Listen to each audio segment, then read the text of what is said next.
The price of beef continues to rise, being pushed by tariffs and a tight supply of cattle. But there's another looming threat. The New World screwworm could further reduce supply and raise prices even more. It's spread by a fly whose larva feeds by burrowing into living flesh. So far, the parasitic fly has not been detected in Texas, but last weekend, the Mexican government confirmed a screwworm case in Sabinas Hidalgo, right down there. That's a small town less than 70 miles from the Texas border. Capitol correspondent Dylan McKim looks closer at the risk and the debate over how to stop this threat to Texas cattle.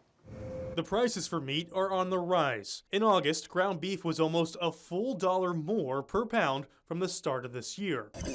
That rise is blamed on a low supply of cattle in the country, made even worse by a drought. Adding to the problem is the prevalence of the New World screwworm, a parasite that burrows into the flesh of warm-blooded animals, including humans. The parasite could wreak havoc on the state's cattle industry if it makes its way across the border. It would certainly I wouldn't say decimate, but it would place a big hurt on any ranchers trying to handle cattle down here. The U.S. Department of Agriculture is already investing hundreds of millions of dollars to create a new sterile fly production facility in South Texas that could stop the spread of the parasite. The sterile insect technique is basically by scientists, and basically what they do is they irradiate flies, make them sterile, and then release them into the wild, and they mate with the wild population. There is no current timeline for when it will be operational. Agriculture Secretary Brooke Rollins said, quote, "American ranchers and families should know that we will not rely on Mexico to defend our industry, our food supply, or our way of life." Texas Agriculture Commissioner Sid Miller said his state agency has a plan to eradicate the parasite, but said he can't get support from the USDA. They are still hell-bent on a 70-year-old technology of sterile flies only. There is a fly bait that kills 90% of these flies. All I'm asking is just put out the fly bait and stop this nonsense. He believes a combination of this particular bait with the sterile fly approach will kill the parasite in 90 days. He says with a pest like this, quick action is important. Dylan McKim, State of Texas.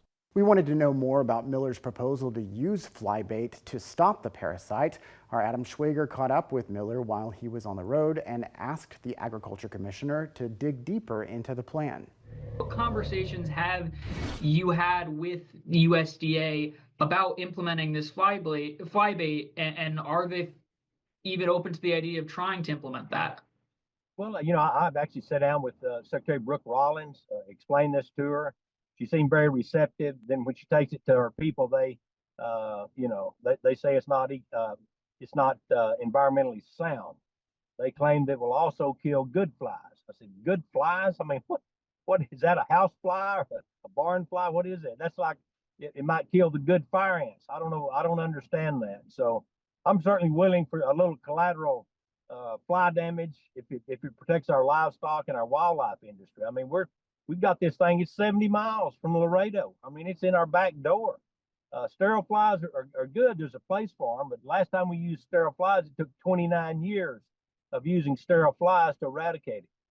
If they will implement this bait from the day they put it out, we'll eradicate the screwworm fly in 90 days, not 29 years, 90 days. We can have it eradicated. We can actually stop it before it enters Texas and the United States. My goal is to deploy the bait in Mexico, kill the screwworm fly in Mexico, send it all the way back to Central America, and keep it down there. I do not want it to get into the United States, and we have a plan.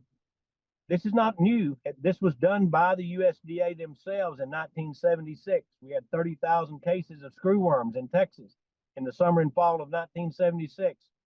We did this 1-2 punch. First the bait, then the flies, sterile flies. In the spring of 77, we went from 30,000 cases to 39 cases. So we know it works. Late on Friday, Commissioner Miller announced his department plans to start using their fly traps to fight the screwworm threat. Those traps will be placed on the U.S.-Mexico border, in Department of Agriculture export pens, and in the port regions surrounding Galveston and Corpus Christi. Thank you again for joining us for State of Texas. I'm Josh Hinkle. We'll be back next week to bring you an in-depth look at Texas politics.